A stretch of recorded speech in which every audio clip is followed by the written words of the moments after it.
Il y a quelques semaines, j'ai reçu un mail assez étrange. Bonjour Akintux. Je te contacte car j'ai réussi à créer un script capable d'écrire les numéros gagnants du loto en fonction du dernier tirage. Malheureusement, je peux pas te le partager car la DGSI surveille tout ce que je fais. La DGSI, pour ceux qui savent pas, ce sont les services de renseignement intérieur français. Le seul moyen que j'ai de te communiquer mon travail, c'est de te l'envoyer grâce à ce fichier zip chiffré à l'aide d'un mot de passe de 60 caractères. Je vais te le communiquer par un autre moyen en espérant pouvoir le faire avant de me faire attraper par les fédéraux. Dans son mail, il y a également une capture d'écran qui montre comment son script fonctionne. Il détecte un fichier dans lequel il y a les numéros du dernier tirage, et en fonction de ça, il arrive à deviner les numéros du tirage suivant. Je viens de regarder sur internet et c'est effectivement les bons numéros. Donc la personne elle est sympa, elle me propose un script pour gagner à tous les coups au loto, et moi j'aimerais bien gagner à tous les coups au loto parce que j'aime bien l'argent. Le problème c'est que depuis, j'ai pas de nouvelles, et donc comme j'ai pas le mot de passe, je peux oublier l'idée de devenir riche grâce au loto. Mais je me dis quand même, c'est hyper frustrant, je suis en train de passer à côté de l'opportunité d'une vie juste pour un mot de passe. Donc dans cette vidéo, j'ai décidé qu'on allait essayer d'ouvrir ce fichier zip sans connaître le mot de passe.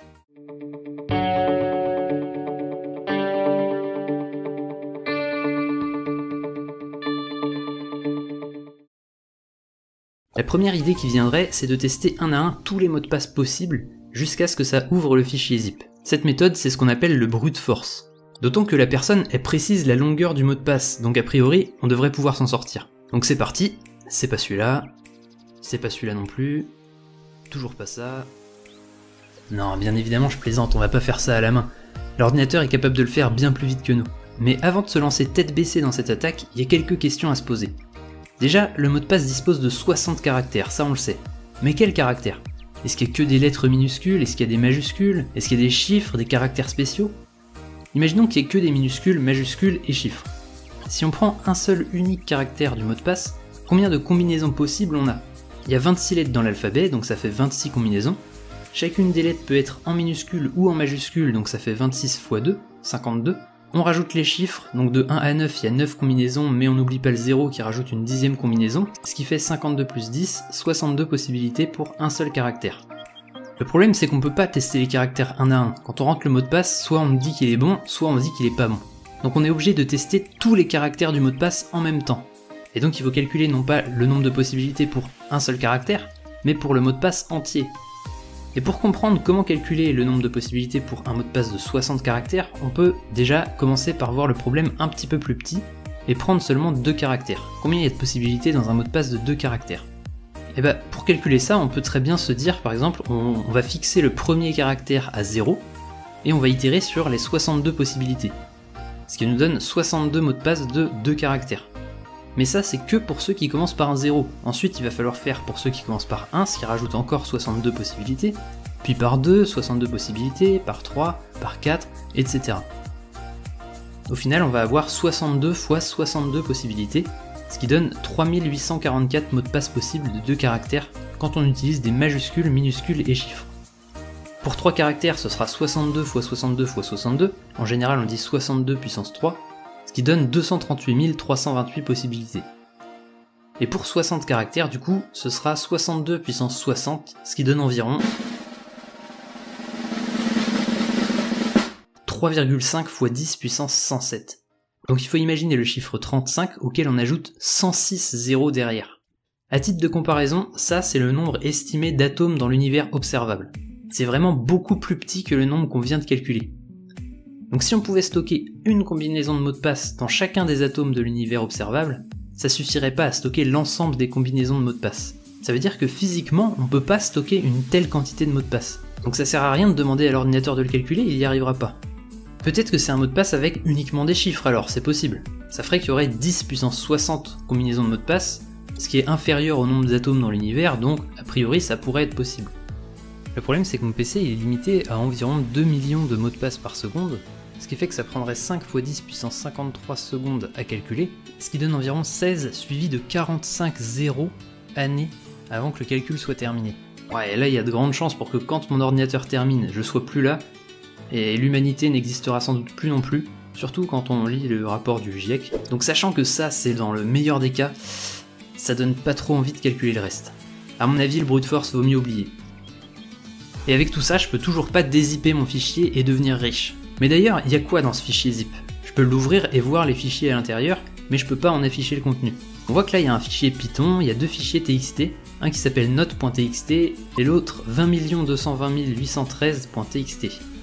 Ce qui nous intéresse bien évidemment c'est le fichier Python qui contient le code capable de deviner les numéros du loto. Pour résoudre ce problème, on va essayer de se mettre à la place de la personne qui a créé cette archive. La plupart des gens, quand ils font une archive zip chiffrée, ils procèdent de la façon suivante. Clic droit, 7zip, ajouter à l'archive zip, ils cochent la case mot de passe et hop, l'archive chiffrée est créée. Normalement, rien n'a dû vous choquer dans la séquence précédente, et pourtant on vient de laisser passer une grosse erreur de sécurité. L'attaque la plus répandue quand on parle de chiffrement, c'est l'attaque par clair connu. Si je vous donne ce message, et que je vous dis que le premier mot du message déchiffré c'est bonjour, alors vous devriez pouvoir décrypter le reste du message sans trop de problèmes. En l'occurrence, il suffit d'appliquer le même décalage de lettres partout, et ça va fonctionner. Et bah ça c'est une attaque par clair connu. C'est grâce à ce genre d'attaque que la machine Enigma qui servait aux Allemands pour chiffrer leur communication pendant la Seconde Guerre mondiale a été cassée par une équipe de cryptanalystes anglais. Sans cette attaque, la guerre aurait probablement duré 2 ans de plus d'après les experts. Aujourd'hui, les solutions cryptographiques qu'on utilise, elles sont pensées pour résister à ce genre d'attaque. Mais il y a encore quelques exceptions, parmi lesquelles ZipCrypto. Et ouais, l'algorithme qui est proposé par défaut sur 7zip pour chiffrer vos archives est vulnérable aux mêmes attaques qu'on utilisait il y a près de 80 ans pour craquer Enigma. Si c'est bien l'algorithme qui est utilisé pour chiffrer ce zip, on a peut-être une chance. Tout ce qu'il nous faut, c'est le clair connu, la partie du fichier zip dont on connaît le contenu une fois déchiffré. Et ça tombe bien parce que dans la capture d'écran qui nous a été envoyée, on aperçoit le contenu d'un fichier qui contenait les numéros du loto. Et si on fait attention au nom du fichier, en fait, ça correspond à une date. On peut le lire 2022-08-6. Et si on prend les chiffres du loto du 6 août 2022, ce sont bien les mêmes que ceux de la capture d'écran. Moi, dans le fichier zip, ma date elle correspond au 13 août 2022. Là, j'ai créé un fichier dans lequel j'ai mis les numéros gagnants du 13 août, au même format que ceux qu'il y avait sur la capture d'écran. On pourrait penser que, ça y est, on a notre clair connu, et on peut récupérer le contenu du zip, sauf que pas exactement. En fait, une archive zip, avant d'être chiffrée, le fichier il doit d'abord être compressé, c'est-à-dire qu'il est modifié de façon à prendre moins d'espace sur le disque dur. Donc le clair du fichier chiffré, c'est pas le fichier tel qu'il est là, mais c'est le fichier une fois compressé. Et là c'est vraiment un problème parce qu'il y a plein de façons de compresser un fichier zip. Chaque logiciel utilise ses propres paramètres de compression, et en plus de ça il propose souvent des options pour pouvoir les modifier, ce qui va forcément changer le résultat final. Et nous il nous faut exactement le même résultat que la personne qui a créé le zip. Si on n'a pas exactement le même, on peut oublier l'attaque par clair connu. Donc on va partir du principe que la personne elle a utilisé 7zip avec les paramètres par défaut. En plus sur la capture d'écran, on voit qu'il a 7zip d'installé. Donc je passe mon fichier sur 7zip sans lui mettre de mot de passe, et là j'ai simplement une version compressée de mon fichier, c'est-à-dire que mon fichier est censé être identique à celui du zip chiffré avant son chiffrement. Donc sur les 3 fichiers, on en a un qu'on connaît avant qu'il soit chiffré. Ce sera celui-là qu'on va utiliser pour notre attaque en clair connu. Et pour la réaliser, cette attaque, on va se servir de BKCrack. C'est un petit utilitaire qui va nous permettre de performer l'attaque de Beham et Kocher. Avec cette commande, je vais pouvoir lancer l'attaque, et pendant que ça calcule, je vais essayer de vous expliquer ce que l'ordinateur est en train de faire. Peu importe la longueur du mot de passe que vous utilisez, derrière ZipCrypto, il va utiliser 3 clés pour chiffrer notre fichier. Le truc, c'est qu'il y a une bonne partie d'une des 3 clés qui peut être calculée hyper simplement à partir du texte en clair et du texte chiffré.